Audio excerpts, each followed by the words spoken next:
찬송하겠네.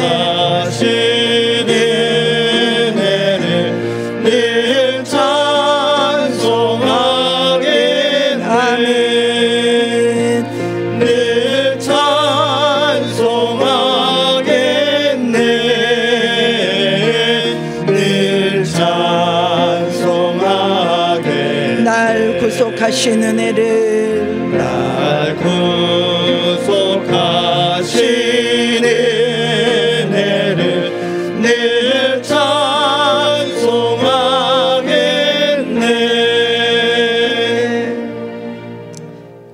기도하시겠습니다. 하나님 아버지, 1년 동안 우리가 연약하고 부족했지만 하나님 은혜로 강권적으로 붙잡아 주셔서 또 한 해를 잘 마무리하며 마지막 주간 예배를 하나님 앞에 드리고 있습니다. 이 모든 것 주님의 은혜입니다. 감사드립니다. 하나님 아버지, 오늘도 주님의 말씀을 통해서 다시 한번 하나님께서 우리에게 베풀어 주신 은혜를 기억하고 하나님이 기뻐하시는 삶으로 우리 자신을 세울 수 있도록 기름 부어 주시옵소서. 예수님의 이름으로 기도합니다. 아멘.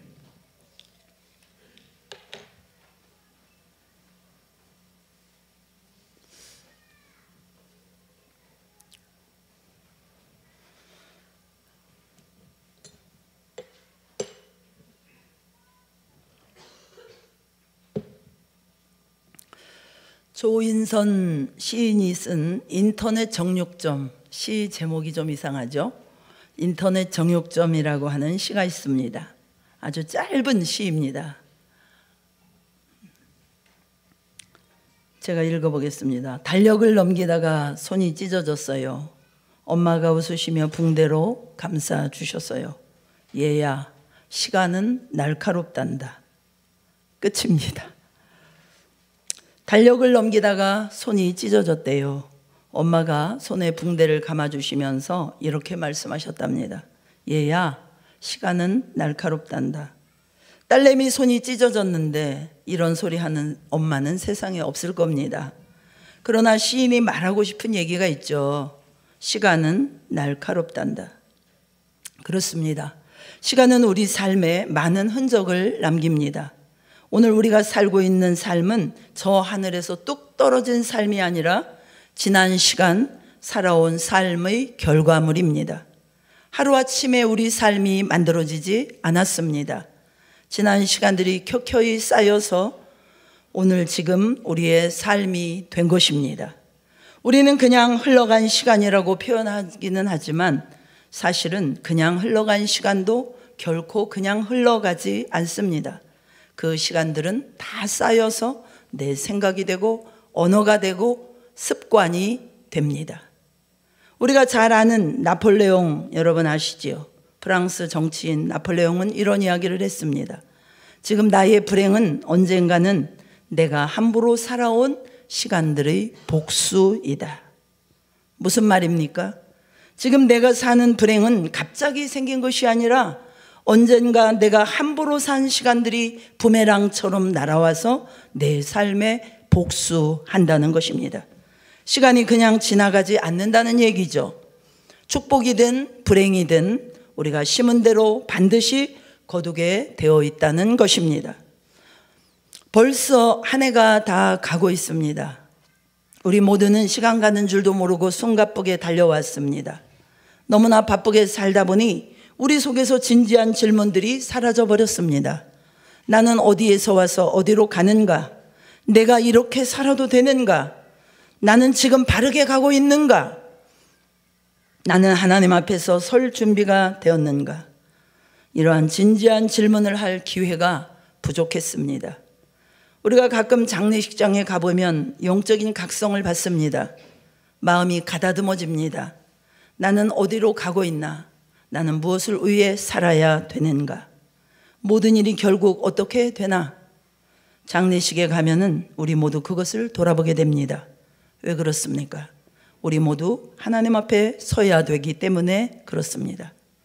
교세 가지고 하나님 앞에 서는 것 아니고, 영향력 가지고 하나님 앞에 서는 것 아니고, 정말 언젠가 나도 저 자리에 주인공으로 서게 될 때가 있겠구나 생각하면 우리 영혼의 옷깃이 여며질 수밖에 없습니다. 여러분, 이러한 의미에서 한 해의 끝이 있다고 하는 것, 12월 30일이라고 하는 정해진 날짜가 있다고 하는 것은 우리 영혼에 대단히 감사한 일입니다. 왜냐하면 이 끝이라고 하는 우리가 만들어낸 이 시간의 개념이 우리가 시간 속에 살아가고 한계를 가지고 살아가고 있는 존재라는 것을 깨닫게 해주기 때문입니다. 한 해의 끝이 있듯이 우리 삶에도 언젠가는 끝이 올 것이다 라는 것입니다.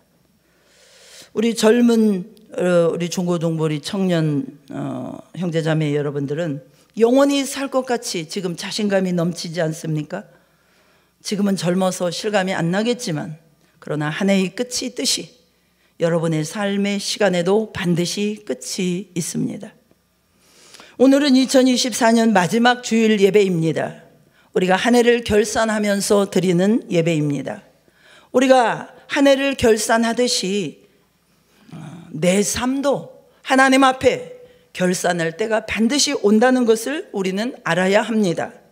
우리는 이 한 해의 끝날에 희미하게나마 언젠가 마주해야 될 주님 앞에서의 그날을 기억하면서 이 진지하고도 영적인 질문들을 우리 스스로에게 던져보아야 할 것입니다. 내가 지금 유한한 시간 속에 살고 있다는 것, 언젠가는 나에게도 결산해야 될 시간이 있다는 것, 그것을 깨닫고 안다는 것은 너무나도 복된 일입니다. 왜냐하면 그것이야말로 우리로 하여금 하나님께 가는 길을 열어주기 때문입니다. 여러분, 하나님은요, 인간의 한계의 자리, 불가능의 자리, 결핍의 자리에서 만날 수 있기 때문입니다. 왜 그럴까요? 하나님이 고약한 분이라서 그 자리에만 계시고 그럴 때만 우리를 만나 주실까요? 아닙니다. 오히려 반대입니다. 인간이 너무나 고약하기 때문에 인간은 결핍과 한계 앞에 서지 않으면 절대로 하나님을 찾지 않기 때문입니다. 인간 안에 있는 죄악의 본성이 무엇입니까? 내가 하나님 되고 싶은 거예요. 하나님을 밀어내고 내가 하나님 되어서 내 마음대로 살고 싶은 것이 모든 죄의 근원입니다. 돈 가지고 권세 가지고 명예 얻어서 관계와 인맥을 가지고 하나님 노릇하고 싶은 것이 인간의 죄성입니다. 그러나 돈 잃고 건강 잃고 실패하고 무너져 보십시오. 내 뜻대로 인생이 안 된다는 것을 깨달아 보십시오. 그제서야 사람들은 어떤 각성을 하게 됩니까? 야, 내가 별 볼 일 없는 사람이구나. 나는 정말 연약한 피조물이구나. 하나님 없으면 나는 안 되는 거구나 라는 것을 비로소 깨닫고 그때서야 하나님을 찾는다는 것입니다. 그래서 여러분, 우리가 언제 하나님을 만나셨습니까? 여러분이 강하고 잘 나갈 때 주님 만나셨습니까? 아닙니다. 병들고 약하고 무너지고 우리 삶에 결핍이 있을 때 그 가난한 마음에 성령이 임하시고 우리를 찾아오시지 않으셨습니까? 하나님을 만나면 한계는 영원히 됩니다. 불가능은 가능이 되고 결핍은 충만이 됩니다. 하나님을 만날 때에만 비로소 우리의 삶이 영원에 잇대어지는 것입니다. 그러나 많은 사람들이 생각보다 한계와 결핍을 경험해도 하나님을 찾지 않습니다. 오히려 뭐가 더 모자라서 그러는 줄 알고 헛된 열심을 더 부리고 뭐가 더 부족해서 그러는 줄 알고 더 열심히 붙들고 끌어모으려고 합니다. 여러분, 이 예배가 끝나면 다음 주는 저절로 새해가 와 있을 것입니다. 그러나 날만 새롭지 마음이 새롭지 않으면 아무것도 새롭지 않을 것입니다. 이것을 깨닫지 못하는 사람은 새해가 와도 결국 올해와 똑같이 살 것입니다. 아무리 목사가 머리에 손을 얹고 복을 빌어줘도요, 복받을 그릇이 못 되면 살던 대로 사는 것입니다.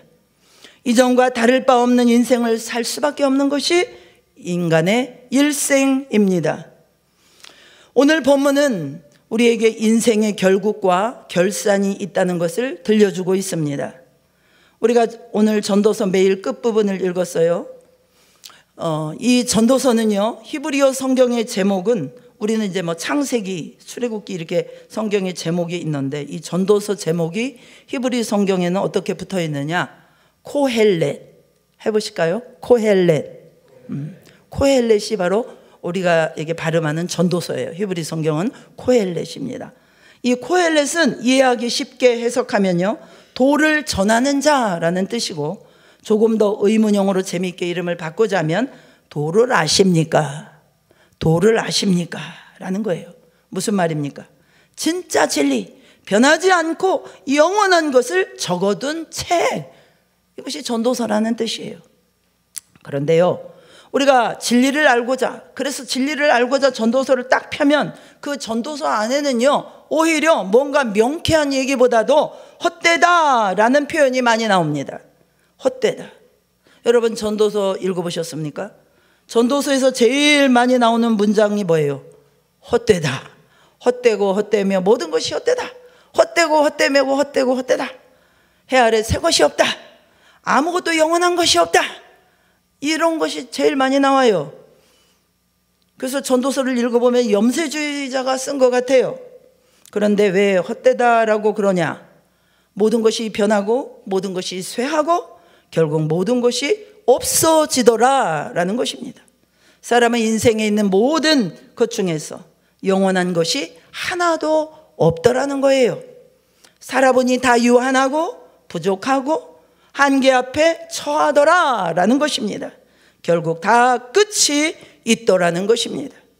아무리 재미나고 아무리 신나고 아무리 좋아도 결국 끝이 있더라 라는 것입니다.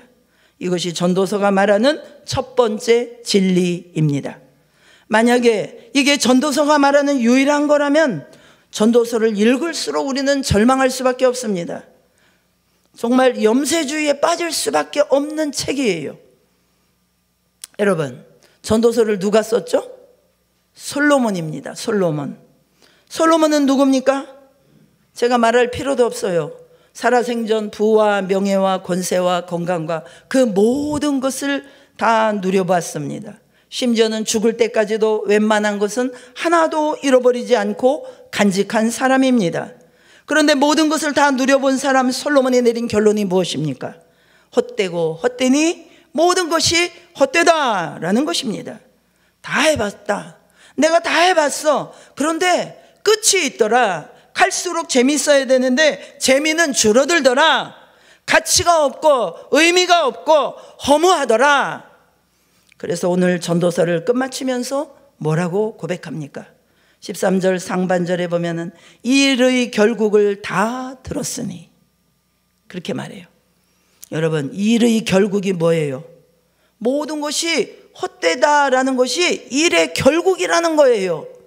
앞에서 나온 전도서 전체에서 말하는 모든 내용이 한마디로 헛되다, 모든 것이 헛되다라는 것이 결론이라는 것입니다. 유한하고 부족하고 결국 다 끝나는 허망의 세계라는 것입니다. 그것이 인생이고 모든 인생이 허무 앞에 서게 될 거라는 것입니다. 그러나 전도서는 이렇게 염세적으로만 끝나지는 않습니다. 마지막 13절 하반절과 14절에 우리에게 살 길을 가르쳐주고 있습니다.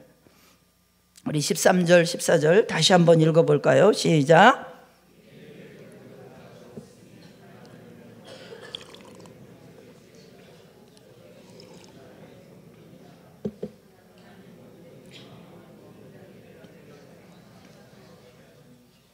네. 13절 하반절에 하나님을 경외하고 그 명령들을 지킬지어다. 이것이 사람의 본분이니라. 이것이 전도서가 말하는 최종 진리예요. 이것을 공동 번역으로 보니까요, 재밌게 해놨어요. 들을 만한 말들을 다 들었을 테지만 하나님 두려운 줄 알아서 그의 분부를 지키라는 말 한마디만 결론하고 싶다. 이것이 인생의 모든 것이다.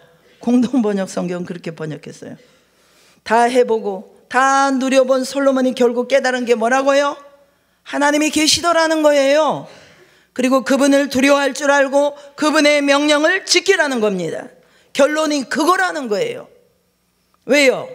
모든 것이 다 끝이 있고 유한한데 영원한 것이 있더라는 거죠. 그것이 뭐예요? 영원하신 하나님의 말씀이라는 것입니다. 그 말씀을 지키고 그 말씀을 붙들고 살아가는 것만 남더라는 거예요. 그리고 그 분명한 결론 후에 솔로몬은 그 결론 다음에 올 영혼의 결산에 대해서 14절에 얘기합니다. 하나님은 모든 행위와 모든 은밀한 일을 선악간에 심판하시리라. 이것도 공동 번역에 보니까요, 이렇게 나와요. 좋은 일이든 나쁜 일이든 심지어 남몰래 한 일까지도 사람이 한 모든 일을 하나님께서는 심판에 붙이신다는 사실을 명심하여라. 여러분, 이것이 전도서가 말하는 마지막 최종판 진리입니다. 모든 것이 헛되다라는 것입니다. 그러나 살 길이 있다라는 것입니다. 13절, 하나님을 경외하고 그 명령을 지켜 사는 것, 즉 하나님의 말씀대로 사는 것, 그게 살 길이다라는 거예요. 왜 하나님 말씀대로 사는 것만이 살 길이냐? 결산이 있기 때문입니다. 그 결산이 날에 하나님이 우리에게 뭘 찾으신다는 거예요? 얼마나 영향력이 있었냐? 어떤 권세를 가졌냐? 돈을 얼마나 벌었냐? 사장님, 회장님 소리 듣고 살았냐? 그것으로 결산하시는 것이 아니라 하나님의 말씀 앞에 살았는지, 영혼에 잇대어 살아갔는지, 그것으로 주님이 우리를 결산하시겠다는 것입니다. 여러분, 우리는 결국 만물의 주관자시오 시간의 주인이신 주님 앞에 모두가 다 서게 될 것입니다. 여러분, 우리가 이 땅에서 좋은 일이든 나쁜 일이든 심지어 남몰래 한 일까지도 사람이 한 모든 일을 하나님이 심판에 붙이신다는 사실을 알라고 오늘 전도서는 우리에게 말씀하고 계신 것입니다.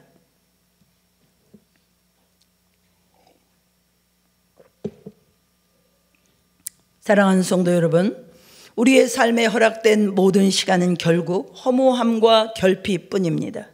그리고 우리에게 허락하신 인생 시간표는 언젠가 끝나는 날이 반드시 옵니다. 그리고 그 끝에는 결산이 있습니다. 그렇다면 우리는 어떻게 살아야 될까요? 하늘을 돌아볼 때 어떤 기준으로 돌아보아야 할까요? 내 통장에 얼마나 더 들어왔나? 나의 직급은 얼마나 올라갔나? 나의 영향력은 얼마나 넓어졌나? 내 다음 스텝은 무엇인가? 그것으로 한 해를 결산하는 것이 아니라 최후의 결산자가 되시는 하나님 앞에 내가 어떻게 살았는지 돌아봐야 되지 않겠습니까? 세상의 모든 민족이 새해를 기뻐하고 폭죽을 터뜨리고 온갖 음식을 다 나눌 때 온 세상 유일하게 새해를 맞이하면서 참회했던, 회개했던 한 민족이 있습니다. 바로 이스라엘 민족입니다.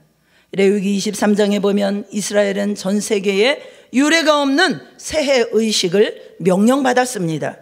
바로 나팔절과 대속죄일이라는 절기를 지키라고 주님께서 명령을 하셨는데요, 이 나팔절과 대속죄일은 이스라엘 3대 절기 중에 마지막 절기인 초막절에 속하는 절기입니다. 이스라엘의 3대 절기 여러분 아십니까? 첫 번째가 뭐죠? 유월절, 두 번째는 맥추절, 세 번째는 초막절입니다. 그런데 이 나팔절과 대속죄일은 초막절 절기 앞에서 지키는 절기입니다. 그래서 초막절은 다른 이름으로 수장절, 장막절이라고 합니다.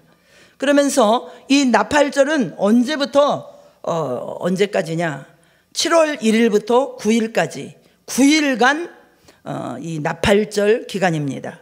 그리고 대속죄일은 7월 10일 하루를 지킵니다.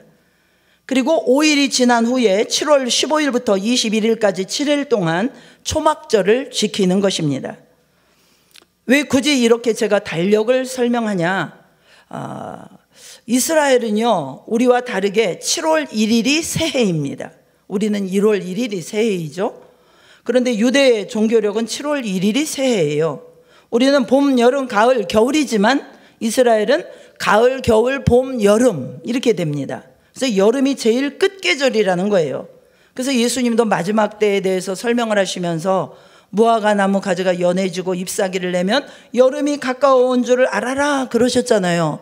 그러니까 이 유대의 계절의 그 절기를 우리가 이해 못하면은 도대체 이 말씀을 해석하기가 어려워요. 여름이 가까운 줄 알라라는 건 뭐냐면은 이제 곧 더워질 거니까 얇은 옷도 준비해라, 이게 아니에요. 끝이 가까운 줄 알아라, 그 말씀인 겁니다. 그러니까 성경의 계절은 봄, 여름, 가을, 겨울이 아니라 가을, 겨울, 봄, 여름입니다. 그래서 아무튼 그들은 새해 벽두가 되면은 나팔을 불었습니다.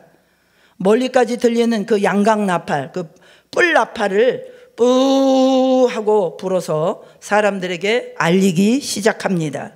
뭐를 알립니까? 열흘 후에 대속죄일이 있으니 준비하시오, 이렇게 신호를 보내는 거예요.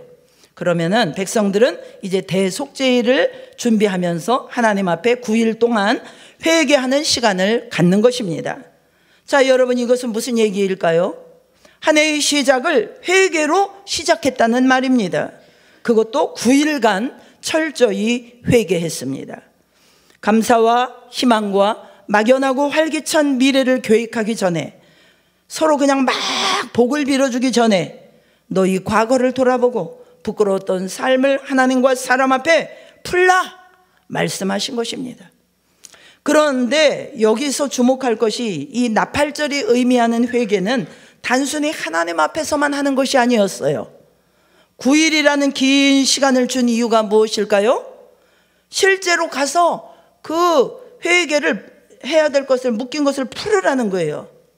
하나님뿐 아니라 사람과 묶인 거, 남들 억울하게 하고 서로 묶이고 용서하지 않고 빚지고 손에 끼치고 피눈물 나게 한 거, 이런 모든 행위들에 대해서 당사자에게 가서 풀라는 것입니다. 그래서 그 기간을 주신 것입니다. 마태복음 5장에도 예수님께서 그런 말씀하셨죠. 너희가 예물을 제단에 드리려다가 형제에게 원망 들을 만한 일이 생각나거든 예물을 제단 앞에 두고 가서 그 형제와 화목한 후에 와서 예물을 드려라. 우리가 주변 사람들과는 좋지 않은 관계를 맺으면서 하나님과만 화목한다는 것은 모순입니다. 하나님도 그것을 기뻐하지 않으시는 것이에요. 그래서 하나님께서는 새해에 너무너무 불편한 말씀을 주시는 것입니다. 이 좋은 새해를, 이 밝은 새해를 아주 불편하게 그 사람 찾아가야 된다는 거예요. 그 사람 얼굴 가서 봐야 된다는 거예요. 하기 싫은 말을 가서 해야 된다는 거예요. 내 자존심 내려놔야 되는 거예요. 그러나 그렇게 하는 것이 진짜 회개이고 그렇게 하는 것이 참된 새해의 출발이라고 말씀하신 것입니다. 또한 대속죄일은 어떤 날입니까? 말 그대로 크게 죄 용서를 받는 날입니다. 이스라엘 민족의 한 해의 죄가 씻김을 받는 날입니다.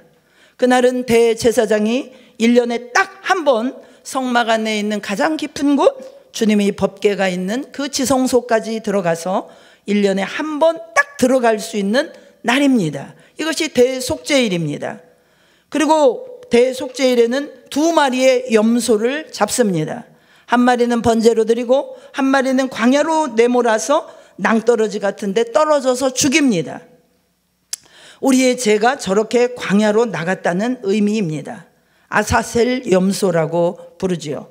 아무튼 이스라엘 백성들은 새해 벽두에 열흘 동안 이런 의식을 치렀습니다. 여러분, 나팔절과 대속죄를 보면서 우리가 뭘 깨달아야 합니까? 죄사함은 회개해야 받는 것입니다. 회개하지 않고 다른 선행과 열심으로 그 죄를 덮을 수 없습니다. 반드시 회개해야 대속죄일에 죄사함의 축복을 받습니다. 막연한 긍정으로 죄가 덮여지는 게 아닙니다. 에이, 앞으로 잘하면 되지 뭐. 그거 아닙니다. 회개하지 않으면 절대 용서받을 수 없습니다. 예전에 종교개혁지를 방문한 적이 있었는데요. 세계 2차 대전 주최국이었던 독일에 있는 그런 수용소, 그대로 보존되어 있는 수용소, 또 박물관, 이런 데를 관람을 하게 되면서 제가 정말 깜짝 놀란 일이 있습니다. 자기들이 어떤 죄를 저질렀는지 너무나도 끔찍한 죄악의 실상을 그대로 보관해 놓았고요. 지금까지 그것을 인정하고 미안해하고 박물관까지 만들어서 모든 저질렀던 만행을 학생들은 반드시 거기로 소풍을 가게 돼 있어요. 학생들에게 보여주면서 대대손손 그것에 대해서 교육하고 어떻게든 미안함을 표하려고 합니다. 여러분, 진짜 회개는 무엇입니까? 미안한 마음을 가지고 어떻게든지 내가 할 수 있는 최선을 다해서 갚고자 하는 것이에요. 나한테 아팠던 사람, 내가 아프게 했던 그 사람은 지금도 울고 있는데, 지금도 그 사람의 마음에는 피가 철철 흐르고 있는데, 상대에 대한 아무런 미안한 마음도 없이, 사과도 없이 나는 죄사함 받았다, 할렐루야, 아멘, 찬송하고 예배하는 것을 하나님이 기뻐하실까요? 미안한 마음으로 가서 내가 손에 끼친 거 다 물어줄 수는 없어도 진심으로 미안해하고 용서를 구하고 그 사람의 마음을 위로하려고 하는 것, 이것이 진짜 회개, 정말 하나님이 받으실 만한 회개의 제사가 아니겠습니까? 여러분, 2025년이 축복의 한 해가 되기를 원하십니까? 그러면 2024년 가기 전에 먼저 회개하십시오. 2025년에 모든 것을 계획하기 전에 회개하며 하나님 앞에 서시기를 축복합니다. 여러분, 회개는 입술로만이 아니라 진정으로 돌이키는 회개여야 합니다. 과거사를 철저히 청산하는 것이어야 합니다. 그럴 때 심령이 정결하게 되고 자유하게 되는 것입니다. 다가오는 날들을 거룩하게 살아갈 수 있게 되는 것입니다. 믿음이 성장하고 열매 맺는 삶을 살 수 있게 되는 것입니다. 고집과 회개치 않는 마음 때문에, 알량한 자존심 때문에 부끄러운 과거를 세월의 무게에 살짝 덮어놓고 그냥 지나가려고 한다든지, 아니면 유감이다라는 식으로 어쩔 수 없었다라고 변명하면서 대충 넘어가거나 아무것도 하지 않고 그냥 있지는 않습니까?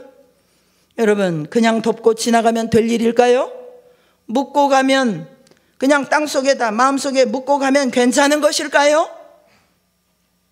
지난 몇 년 전에 뉴스에 났던 기사입니다.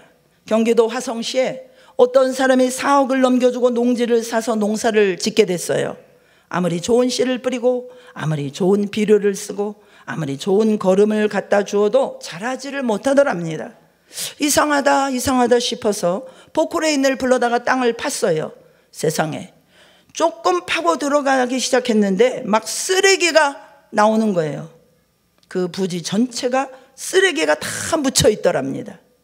무려 쓰레기가 4m나 쌓여 있더래요. 나중에 알고 보니까 거기는 30년 전에 화성시가 쓰레기 처리장으로 쓰던 땅이랍니다. 그런데 그것을 용도 변경만 바꾸어서 그 위에 흙을 50cm 덮어놓고 농지 변경, 농지로 용도 변경해가지고 팔아버린 것이에요. 솔직히 대한민국에 저런 곳이 한 곳뿐이겠습니까? 얼마나 많은 곳에 저렇게 슬쩍 덮어놓고 용도 변경해 놓은 곳이 많겠습니까? 여러분, 같은 원리 아니겠습니까? 우리 삶에 왜 열매가 맺히지 않을까요? 왜 열심히 하는데도 정말 우리 삶이 변화가 없을까요? 죄를 슬쩍 덮어놓고 가기 때문입니다. 걸리면 죄, 안 걸리면 죄가 아니라는 생각 때문에 슬쩍 덮어놓고 가는 것입니다. 대강 덮어놓고 지나가며 살기 때문에 우리의 삶에 열매가 맺힐 수가 없는 것입니다. 여러분, 회개 없는 구원, 회개 없는 축복은 거짓말입니다. 죄사함 없는 축복은 마귀의 미혹입니다. 회개의 나팔 소리가 울리는 지금 우리가 할 일은 무엇일까요? 얄팍한 흙을 더 덮는 것이 아니라 그 흙을 걷어내고 그 속에 있는 죄의 쓰레기들을 청산하는 일인 줄로 믿습니다. 물론 오해하지 마십시오. 죄사함은 철저히 십자가의 공로로 되는 것이지 우리가 청산하려고 해서 되는 것은 아닙니다. 그러나 여러분, 회개가 그렇게 눈 한번 찔끔 감고 잘못했습니다, 한번 잠시 진지한 마음을 갖는다고 해가지고 내가 정말 남들에게 손에 끼치고 남들을 괴롭게 하고 남들을 아프게 했던 것이 아무렇지도 않게 내 삶과 상관없어지는 것일까요? 우리가 아는 그런 간편하고 가벼운 회개, 그런 간단한 구원은 타락한 교회가 만들어 놓은 것입니다. 성경은 그렇게 말하고 있지 않습니다. 회개는 자기 죄에 대해서 애통하는 자에게 부어주시는 하나님의 선물입니다. 회개가 부어질 때 우리 안에 믿음이 오는 것입니다. 성경을 살펴보면요, 믿음과 회개는 반드시 같이 가는 것을 볼 수 있어요. 항상 같이 일어납니다. 회개할 때 예수님이 믿어집니다. 그제서야 보이게 됩니다. 나를 집요하게 짓누르던 죄에서 자유하게 됩니다. 십자가의 사랑을 깨닫게 됩니다. 예수님의 생명이 부어져서 우리 심령에 천국이 임하는 것입니다. 오늘 이해의 마지막 예배에 참석한 사랑하는 모든 성도님들, 그 어떤 것보다 우리 안에 회개의 마음이 부어지시기를 축복합니다. 여러분, 우리 신앙생활을 가만히 살펴보십시오. 언제 마지막 회개를 하셨습니까? 언제 뜨겁게 회개하며 마음을 돌이켜 보셨습니까? 여러분, 회개가 된다는 것은 내가 살아있다는 증거입니다. 내가 지금 경건을 갈망하고 있다는 증거입니다. 지금 내 안에 예수님의 영 성령님이 계시다는 증거입니다. 거룩한 성령이 계셔서 죄에 대하여, 의에 대하여, 심판에 대하여 지적하시기 때문에 회개의 마음이 일어나는 것입니다. 그런데 우리는 회개하라는 말이 왜 이렇게 부담스럽습니까? 뭘 그렇게 회개하라고 그러시나? 솔직히 내가 그렇게 잘못 살았나? 하는 생각이 드시는 분들 많이 계실 것입니다. 제가 보니까 교회 다니는 사람이 회개하기가 더 어려운 것 같습니다. 왜냐? 교회 다니는 사람들은 마음에 그런 마음이 있거든요. 내가 그래도 다른 사람들보다는 낫지 않느냐?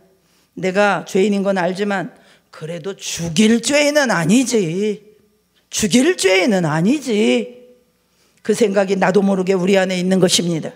그리고 여러분, 실제로 우리 행위를 보면요, 여기서 올 한 해 동안에 남들 거 뺏고 훔치고 죽이고 사회적 범죄 저지른 분들 계십니까? 거의 없으실 겁니다. 여러분, 오히려 우리는 교회에서 남들이 볼 때 자의든 타의든 열심히 신앙생활하고 살았습니다. 사람 눈치를 보든 하나님 눈치를 보든 남들 볼 때는 경건하고 아주 선하게 살았어요. 그렇죠, 여러분? 그런데 여러분, 문제는 무엇입니까? 사람 보기에 선한 것들 때문에 우리가 진짜 회개를 못한다는 것입니다. 차라리 누가 봐도 못된 짓 하고 빼도 박도 못하는 그런 죄를 졌으면요, 양심의 가책도 느끼고 또 부끄러워서 고개조차 들지 못하는 태도라도 취했을 거예요. 그런데 우리가 스스로 자꾸 속이는 게 뭡니까? 소위 나의 종교 행위를 가지고, 그것이 나의 의의가 돼가지고 내가 그래도 저 사람보다는 선하게 살고 열심히 기도도 많이 하고 남들보다는 낫게 산다는 거죠. 그래서 우리가 진짜 회개를 못하는 것입니다. 여러분, 그러나 오늘 전도서는 뭐라고 얘기했습니까? 좋은 일이든 나쁜 일이든 심지어 은밀하게 몰래 한 일까지도 하나님이 심판하시겠다는 것입니다. 사람 볼 때는 좋아 보이는 일도 하나님은 그 숨은 속마음의 동기까지 보신다는 것입니다. 내가 몰래 선을 행하든 악한 일을 행하든 아무도 모르겠지, 무덤까지 가지고 가야지. 아니요, 하나님은 다 아신다는 거예요. 여러분, 우리를 병들고 타락시키는 것은 어찌 보면 악해 보이는 일 때문이 아니라 선해 보이는 일 때문일 것입니다. 내가 예배생활 잘하고 남들도 다 나를 인정해주고 남들도 다 나를 칭찬해주고 눈에 띄는 무엇인가가 있다는 그런 것들이 우리를 자꾸만 더더욱 회개에서 멀어지게 합니다. 자기의 의라는 늪에 빠지게 하는 것입니다. 예수님도 뭐라고 말씀하셨습니까? 너희가 금식할 때, 구제할 때에, 기도할 때에 사람에게 보이지 않게 해야 된다. 사람에게 보이려고 너희 의를 행치 않도록 주의하라 말씀하셨어요.